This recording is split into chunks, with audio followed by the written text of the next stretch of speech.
அஸ்ஸலாமு அலைக்கும் friends, welcome to மாட்டு வண்டி பசங்க. ரொம்ப நாள் கழிச்சு இன்றைக்கி ஒரு சூப்பரான டிஷ்ஷோட வந்துட்டோம். இது என்னடா ப்ரெட்டு கூட சன்னா மசாலா. இது ஒரு வித்தியாசமாக இருக்கும், ட்ரை பண்ணி பாருங்கள். சாப்பிட்டு பார்த்தீங்கன்னா உங்களுக்கே ரொம்ப பிடிக்கும். எனக்குமே இது ட்ரை பண்ணது கிடையாது. யூடியூப்பில் ஒரு வீடியோ பார்க்கும்போது ஒரு பையன் சொன்னார், காலேஜ் படிக்கும்போது அவங்க ஹாஸ்டலில் இது கொடுப்பாங்களாம். அதுக்கு இப்போ நம்ம அந்த சன்னா மசாலா தான் செய்யணும். நைட்டே ஊற வச்சாச்சு. ஒரு 1/4 கிலோ கொண்டக்கடலை, வெள்ளை கொண்டக்கடலை நைட்டு ஊற வச்சுட்டா நம்ம காலையில் ஸ்கூலுக்கு ப்ரிப்பேர் ஆகிட்டுருக்கோம்.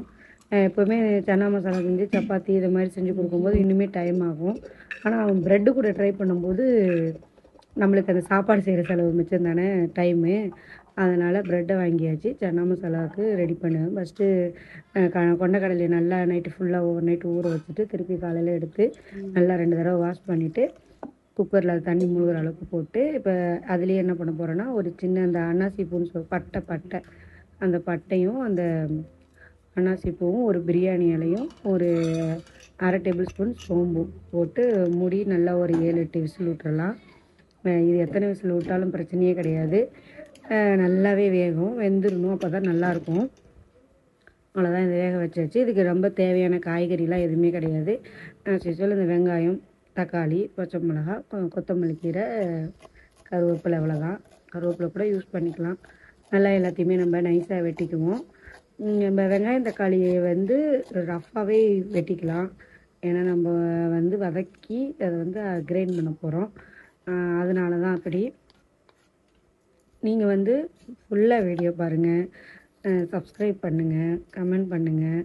அப்புறம் அந்த கமெண்ட் பாக்ஸில் ஏன் வீடியோ போடல, இல்லை என்னென்ன செய்கிறீங்க, எல்லா வீடியோவுமே கலந்து வருது. எல்லாமே எதுவாக இருந்தாலும் கேளுங்க, கண்டிப்பாக முழுசாக பாருங்கள். எப்படியாவது ஒரு வகையில் நாங்கள் வந்து உங்களை வந்து சேர்ந்துக்கிட்டு தான் இருக்கோம். திரும்ப திரும்ப வரோம். கண்டிப்பாக எங்களுக்கு ஆதரவு கொடுங்க, சப்போர்ட் பண்ணுங்கள், எங்கள் வீடியோவை பாருங்கள். ரொம்ப நாள் கேப் கழித்தாலும் யூடியூப்பில் ஏதாவது ஒரு விஷயத்த நாங்களும் செய்யணும், நல்ல இடத்துல வந்து இது பண்ணணும், மானிட்டேஷன் எடுக்கணும்னு ரொம்ப ட்ரை பண்ணுறோம், முடியல. கண்டிப்பாக ரொம்ப மனசு கஷ்டமாக இருக்குது. அதனால் வந்து ஃபுல்லாக வீடியோ பார்த்துட்டு உங்கள் சப்போர்ட்டை கொடுங்க. வெந்துருச்சு நல்லாவே, ஒரு 7-8 விசில் வந்துருச்சு. அதை எடுத்து உரமாக வச்சாச்சு. அப்புறம் நம்ம பேனு நான் சொன்னேன் இல்லையா, ரஃபாகவே வெட்டிக்கலான்னு. அதனால் வெங்காயத்தை கூட கொஞ்சம் நல்லா வெட்டினேன். தக்காளிக்கு டைம் ஆகிடுச்சு. அதனால் ஒரு எப்படியோ கண்ணாப்புனான்னு வெட்டியாச்சு. நம்ம ஒரு 2 டேபிள் ஸ்பூன் எண்ணெயை ஊற்றிட்டு அதில் இந்த வெங்காயம், தக்காளி, இஞ்சி பூண்டு போடணும். தனித்தனியாக போட்டுவிட்டாலும் நம்ம அரைக்க தான் போகிறோம். அதனால் இஞ்சி பூண்டு பேஸ்ட் இல்லைனாலும் பிரச்சனை இல்லை. இஞ்சி ஒரு 2 துண்டு, ஒரு 10 பல் பூண்டு சேர்த்துக்கலாம். ஆனால் நான் என்கிட்ட இஞ்சி பூண்டு இருந்ததுனால இந்த வெங்காயம் தக்காளி கூடிய அந்த இஞ்சி பூண்டு பேஸ்ட்டையும் ஒரு ஸ்பூன் போட்டு அதையும் சேர்த்து வதக்கிக்க போகிறேன். அது வந்து இப்போ முன்னாடியே உங்கள்கிட்ட இதை சொல்லிக்கிறேன்.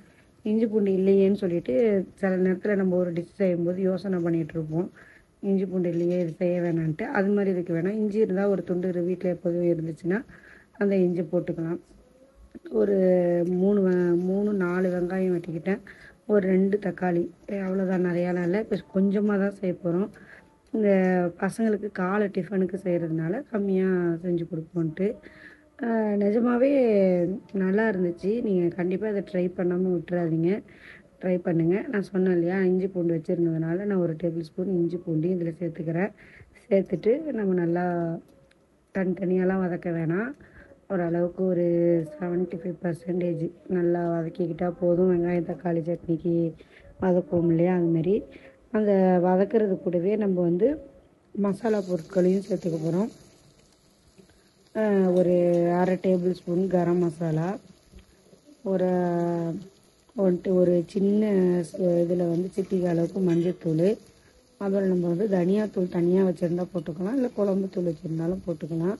நம்ம இதில் சேர்க்குறது தான் மசாலா, வேறு எதுவுமே மசாலாலாம் இதுக்கு கிடையாது. அவ்வளோதான். இந்த மசாலாலாம் முடிஞ்சதுக்கப்புறம் ஒரு 1/2 டேபிள் ஸ்பூன் மிளகாய் தூளும் போட்டுக்கோங்க, போதும். ரொம்ப காரம்லாம் வேணாம், ஏன்னா பசங்க காரமாக இருந்தால் சாப்பிட மாட்டாங்க.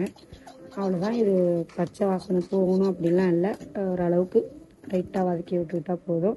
இதை ஆற வச்சுட்டு நம்ம வந்து மிக்சியில் போட்டு அரைச்சி எடுத்துக்க போகிறோம். இந்த பேஸ்ட்டு தான் நம்ம அந்த சன்னா மசாலாவுக்கு கிரேவி நல்லா ஒரு திக்னஸை கொடுக்கும். நம்ம நல்லா விசில்லாம் ஃபுல்லாக அந்த ஏரெல்லாம் ரிலீஸ் ஆகிடுச்சு. நம்ம திறந்து பார்த்தா இப்படி தான் இருக்குது பாருங்கள். நல்லா இதை வந்து நம்ம வந்து ஒரு மத்து வச்சோ இல்லை வந்து ஒரு டம்ளர் வச்சோ நல்லா நம்ம நசுக்கி விட்டுக்கலாம்.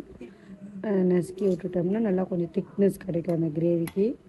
நான் சொன்ன மாதிரியே இந்த ஆறிடுச்சு இந்த மாதிரி இந்த தக்காளி வதக்கினது அதை வந்து நம்ம வந்து இதில் போட்டு கிரைண்ட் பண்ணிடலாம்.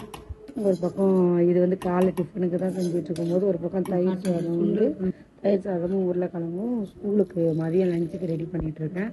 ஆனால் காலை நேரத்தில் இது மாதிரிலாம் செய்கிறதுக்கு யாருக்கெல்லாம் ரொம்ப கஷ்டமாக இருக்கும்னு கமெண்ட் பண்ணுங்கள். இது ரொம்ப கஷ்டத்தை குறைக்கிறதுக்காக தான் இந்த டிஷ் இன்னைக்கு நான் பார்க்கவும் எனக்கு ஈஸியாக இருந்துச்சு. அது மாதிரி நம்ம வித்தியாசமாக செஞ்சு கொடுத்தாலும் அதுக்காகவாது பசங்க 2 சாப்பிடுவாங்க. வெறும் வயிறோடு போகிறதுக்கு இந்த மாதிரி ஒரு 2-3 ப்ரெட்டில் வச்சு, அதுவும் இந்த கொண்டக்கடலை வந்து எவ்வளோ விட்டமின் எவ்வளோ சத்து இருக்குது, அது எப்படியாவது நம்ம பசங்களுக்கு உடம்புல சேர்க்கறதுங்கிறது ரொம்ப நல்லதான ஒரு விஷயம் தானே. இதை பார்த்துக்கிட்டிங்கன்னா நம்ம உங்கள்கிட்ட பேசிகிட்டு இருக்க கேப்பில் இதை சொல்லவே மறந்துட்டேன். எண்ணெய் ஊற்றி 2 பச்சை மிளகாய் கிள்ளி போட்டேன். அதேமாரியே ஒரு சின்ன பட்டை, ஒரு பிரியாணி இலை, ஒரு அன்னாசி எல்லாத்தையும் போட்டுட்டு இதில் எதுவுமே நம்ம சேர்க்க போகிறதில்ல வெங்காயம் தக்காளியில். ஏன்னா ஏற்கனவே அரைச்சிட்டதுனால அதில் நம்ம அரைச்சி வச்ச மசாலாவை கொட்டி நம்ம நிறைய தண்ணி ஊற்றிக்க போகிறோம். ஏன்னா திக்கு வந்துடும். இப்போ நான் சொன்ன மாதிரியே அந்த கொண்டைக்கடலையும் கொட்டி வச்சு உப்பு தேவையான அளவு போட்டாச்சு. அந்த கடலையை வந்து நம்ம நல்லா மசித்து எடுத்து வச்சுக்கணும். தனியாக நம்ம கிட்ட மறந்துட்டோம். அதனால் நம்ம இது மாதிரியே செஞ்சுக்கலாம். டம்ளரால் இது மாதிரி வச்சு நல்லா கிளாஸால் நம்ம அமுக்கி விட்டோம்னா நம்ம ஒரு திக்னஸ் இந்த கிரேவிக்கு கிடைக்கும். அவ்வளோதான். நான் சொன்னேன் இல்லையா, இது ஒரு பக்கம் இது உருளைக்கிழங்கு ஃப்ரை பண்ணிக்கிட்டுருக்கேன். அதனால் இதாகிடுச்சு. இப்போ இந்த டயத்தில் வந்து நம்ம நறுக்கின கொத்தமல்லி சேர்த்துட்டு உப்பு காரம் எல்லாம் இது பண்ணி ஒரு நல்ல ஒரு கொதி விட்டோன்னே இதில் வந்து ஒரு நல்ல ஒரு டேபிள் ஸ்பூன் நெய் ஊற்றிக்கலாம். பட்டர் இருந்தால் பட்டரும் போட்டுக்கலாம். செம்மையாக ஒரு ரிச்சான டேஸ்ட்டு நல்லா கிடைக்கும். இப்போதைக்கு என்கிட்ட பட்டர் இல்லை, நெய் தான் இருந்துச்சு. நெய் ஊற்றியுமே செம்ம டேஸ்ட்டாக நல்லா இருந்துச்சு. அப்புறம் என்ன, நம்ம சர்வ் பண்ணி பிள்ளைங்களுக்கு கொடுத்துட வேண்டியது தான்.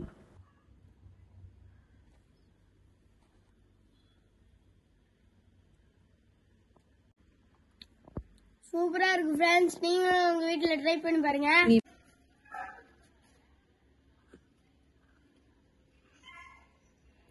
செஞ்சுங்க பாருங்க. எங்க அம்மா டிஃப்ரெண்டா ஒரு ரெசிபி செஞ்சிருக்காங்க. என்னன்னா இந்த மாதிரி சன்னா மசாலா வச்சு பிரெட்ல தொட்டுனா சூப்பரா இருக்கு फ्रेंड्स. நீங்க உங்க வீட்ல ட்ரை பண்ணுவாங்க. நாங்க மாத்த லைக் பண்ணுங்க, ஷேர் பண்ணுங்க, கமெண்ட் பண்ணுங்க, சப்ஸ்கிரைப் பண்ணுங்க. Tata bye by.